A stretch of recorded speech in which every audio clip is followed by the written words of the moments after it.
That's all looks like moly there, but it's not supposed to.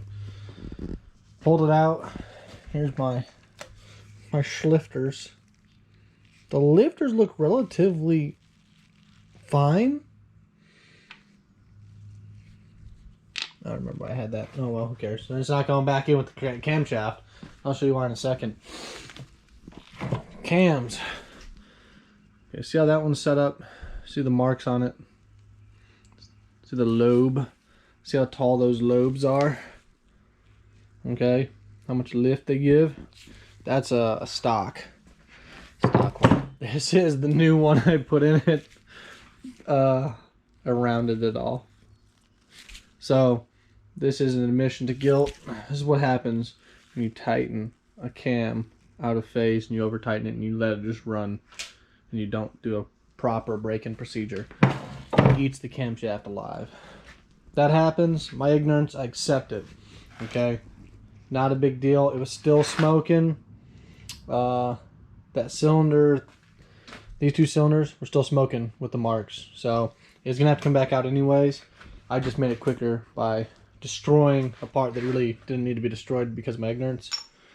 But we're gonna move past it. We're gonna get past it and keep going. So past that, we're gonna go ahead and bore this out, build it, make it high horsepower, not just like the 150 is gonna have.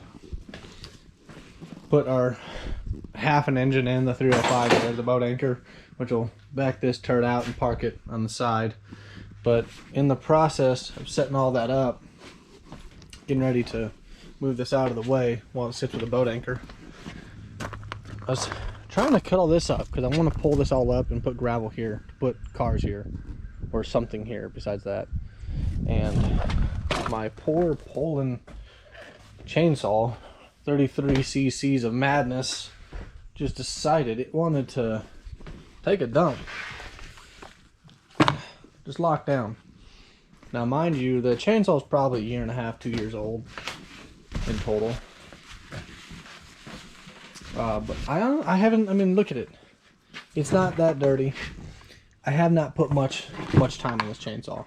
There's no reason for it to have broke down. So we're gonna pull it apart. I don't have a warranty on it. I have to go buy another. Might as well find out what happened, you know? It'll be a waste of a chainsaw for us not to be able to look at it.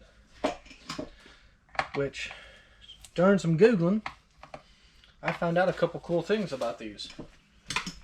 These chainsaws, the Poland, are a subsidiary of Husqvarna, which says a lot.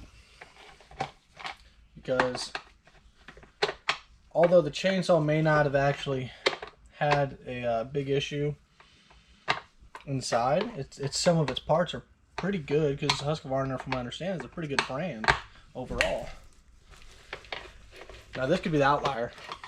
I'm not saying this is a bad part or a bad tool. I use the 50-to-1 gas that's written on the cap on the side. I maintain this is a new chainsaw, a new chain. Something has failed inside, and I believe it's locked itself up. Now, I could get it running. It would sound like it had low compression. I'm gonna put you on time lapse. You ain't gotta watch all this nonsense. Found it. You can see the mark. It's pretty obvious. This is a pretty sweet design, though. They don't even use, like, mind you, the gasket is like, it's a silicone. It's like an FIPG or a RTV gasket sealer. All of it. That's all that is. That is the head gasket.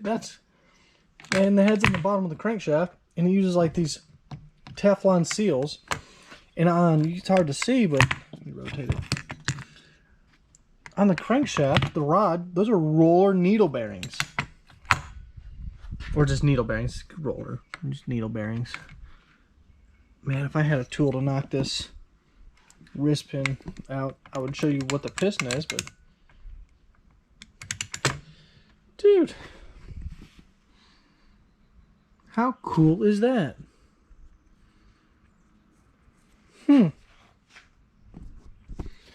I wonder.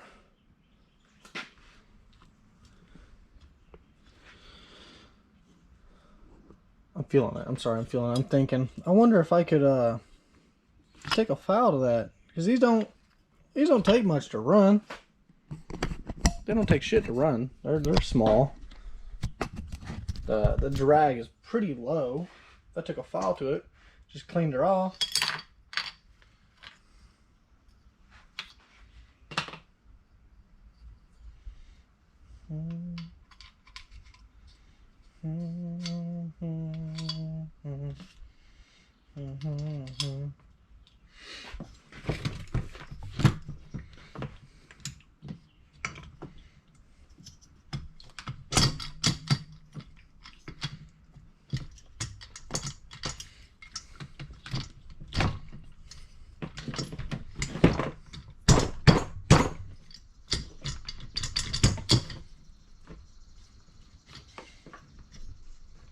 No, it's hung up in there.